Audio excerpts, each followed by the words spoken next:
दोस्तों अभी इस वक्त मैं जा रहा हूं श्री राम एकेडमी के, जहां अभी व्यापम की तैयारी के लिए निःशुल्क एडमिशन चालू हो रहा है।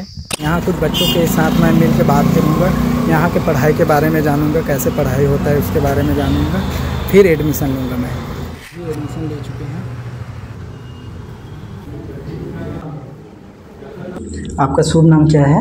मेरा नाम हिमांशु टंडन है और मैं BA सेकंड ईयर में पढ़ता हूँ जी।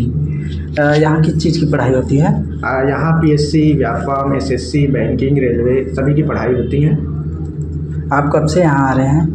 मैं यहाँ शुरुआत से आ रहा हूँ। विगत 2024 में 23 नवंबर को यहाँ का शुरुआत हुआ, उस दिन से मैं यहाँ आ रहा हूँ। अच्छा, शुरुआत कौन किया आपकी यहाँ बता सकते हैं हमें? माननीय दीपेश साहू जी के द्वारा श्री राम एकेडमी का शुभारंभ किया गया है। इसके शुभारंभ के लिए माननीय उप मुख्यमंत्री श्री अरुण साहू जी यहाँ आए थे और विधायक जी गरीब लोगों, असहाय लोगों की प्रतिभा और उनकी इच्छाओं को देखते हुए उन्होंने एक निःशुल्क कोचिंग की व्यवस्था की और जिसका नाम वो श्री राम एकेडमी रखा, जिसके मार्गदर्शन में हम लोग को लगातार 6 महीनों से ज्ञान प्रदान किया जा रहा है। आपका शुभ नाम क्या है? जी, मेरा नाम अंजलि शर्मा है। आप कहाँ से आती है? मैं बेमेतरा से ही हूँ। प्रॉपर बेमेतरा से आती है। यहाँ क्लास कितना टाइम तक लगता है? यहाँ क्लास 2 शिफ्ट में लगती है। पहला शिफ्ट व्यापम के बैच पे लगता है और व्यापम और जो भी कॉम्पिटिटिव एग्जाम्स हैं, जो वनडे एग्जाम्स थी, उनकी प्रिपरेशन होती है और शाम को CGPSC क्लास लगती है। मैम आप कहाँ से आती है? मैं बेमेतरा से आती हूँ सर। आप तो शादीशुदा लग रहे हैं। हाँ जी, शादीशुदा। शादी होने के बाद भी आप एकेडमिक ज्वाइन किए हैं कुछ? इसमें एकेडमी के ज्वाइन करने का सबसे प्लस पॉइंट ये लगा कि ये तो पास में था और दूसरा निःशुल्क था। तो चूँकि मेरी फैमिली वालों को कोई प्रॉब्लम नहीं हुई और मुझे लगा कि फिर से मैं जिन सपनों को छोड़ दी थी मैरिज की वजह से, उन सपनों को पूरा करने के लिए मैं फिर से आई हूँ और मुझे यहाँ के बहुत अच्छा लगा और एक ऐसा लगा कि मैं फिर से स्टूडेंट लाइफ फिर से जी रही हूँ और व्यापम की तैयारी अच्छे से कर रही हूँ। अच्छे से कर रहे हैं जी। आपका शुभ नाम क्या है? मेरा नाम अभिषेक शर्मा है जी। मैं इस संस्थान में विगत 6 महीनों से अध्ययनरत हूँ। यहाँ इस संस्थान में हमारे सभी स्टाफ और हमारे शिक्षक बहुत ही अनुभवी एवं अच्छे विचारों को लेकर हमें शिक्षित कर रहे हैं। यहाँ का स्टाफ हमें न केवल एक शिक्षक के रूप में अपितु एक अभिभावक के रूप में हमें मार्गदर्शन समय समय पर देते रहते हैं और यहाँ के स्टाफ हमें न केवल किताबी ज्ञान अपितु नैतिक मूल्यों एवं आदर्शों के प्रति भी प्रेरित करते रहते हैं।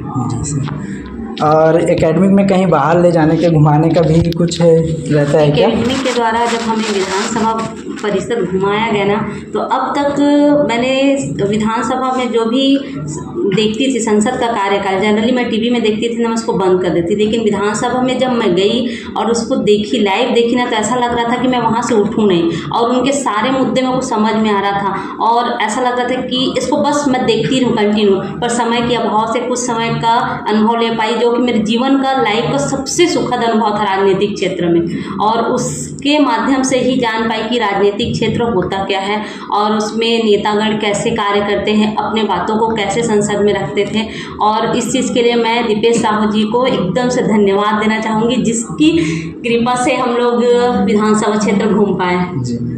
और सुनने में भी ये आया था कि अमोरा घाट भी लेके गए थे जी। क्योंकि बेमेतरा में अभी पानी की संकट देखने को मिल रही है। जब से गर्मी चालू हुई उससे पहले से ही हमारा पानी की कमी है, तो हम लोग अपने मतलब समाज के लिए कुछ अच्छा करना भी सिखाया जाता है कि ना सिर्फ पढ़ाई लिखाई, आप जिस पढ़ाई लिखाई का जो मूल उद्देश्य है समाज में काम करना, तो उसके लिए हम लोग को वहाँ ले जाया गया था। वहाँ हम लोगों ने ग्रामीणों की सहायता से, विधायक जी की सहायता से और जितने भी ऑफिसर्स थे वहाँ पे, उन सब के साथ कैसे तालमेल बना करके समस्याओं से निकला जाता है वो सीखा।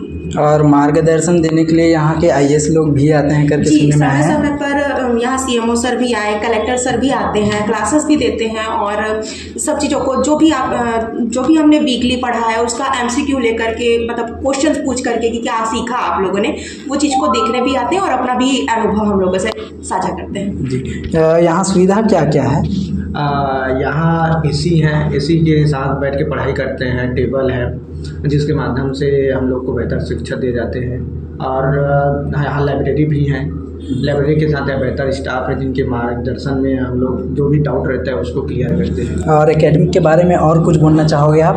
मैं एकेडमी के बारे में यही बोलना चाहूँगा कि लोगों के बीच में जो सोशल मीडिया का भ्रम है ना कि दिल्ली जाकर, रायपुर जाकर, बिलासपुर जाकर ही पढ़ाई होता है करके, ये पूरी तरह से एक भ्रम बातें हैं। पढ़ाई घर में यहाँ भी हो सकती हैं और यहाँ उससे भी बेहतर पढ़ाई होती है। हम लोग इससे अपने आप को और निखार सकते हैं कि पढ़ाई घर से ही होती है करके। इसके लिए बाहर से हम लोग को मार्गदर्शन देने के लिए सर लोग आते हैं, जैसे कि बाहर से बोले तो कहाँ से? दिल्ली से जो सर इंटरव्यू तक पहुँचे थे, केतन डारिया सर आए थे, वो लोग हम लोग को यूपीएससी के बारे में बताए थे। और यहाँ जैसे ही यहाँ और बहुत जगह से लोग आते हैं और बताते हैं। थोड़ा बहुत यहाँ स्टाफ के बारे में बता दीजिए। यहाँ के स्टाफ मिलनसार हैं, कोई भी ये नहीं करते कि हम अधिकारी टाइप से हैं या यहाँ के कर्मचारी हैं। वो सब भाई बहन टाइप से बात करते हैं और अच्छी बातें बताते हैं। यहाँ निःशुल्क में बुक भी दिया जाता है क्या? जी हाँ, कुछ बुकें निःशुल्क दिया जाता है। हाँ जी हाँ।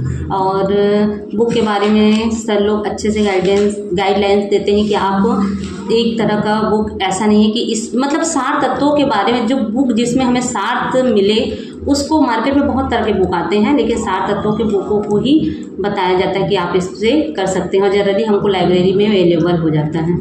लगभग यहाँ कितने स्टूडेंट आते होंगे? यहाँ पर शहरी क्षेत्र से और ग्रामीण क्षेत्रों से कुल मिलाकर लगभग दो पालियों में 400 से अधिक छात्र अभी अध्ययनरत हैं, जो अपने बचपन के सपने को साकार करने के लिए, जिनके घर में धन का अभाव रहता है, जो बड़े बड़े शहरों में जाकर अध्ययन नहीं कर सकते, उनका सपना हमारे माननीय विधायक जी के स्वप्न के संकल्प के कारण पूर्ण हो पाया है और जिससे हम सभी छात्र बहुत ही ऊर्जा एवं आशा के साथ यहाँ अध्ययन कर रहे हैं। जी धन्यवाद। जी धन्यवाद।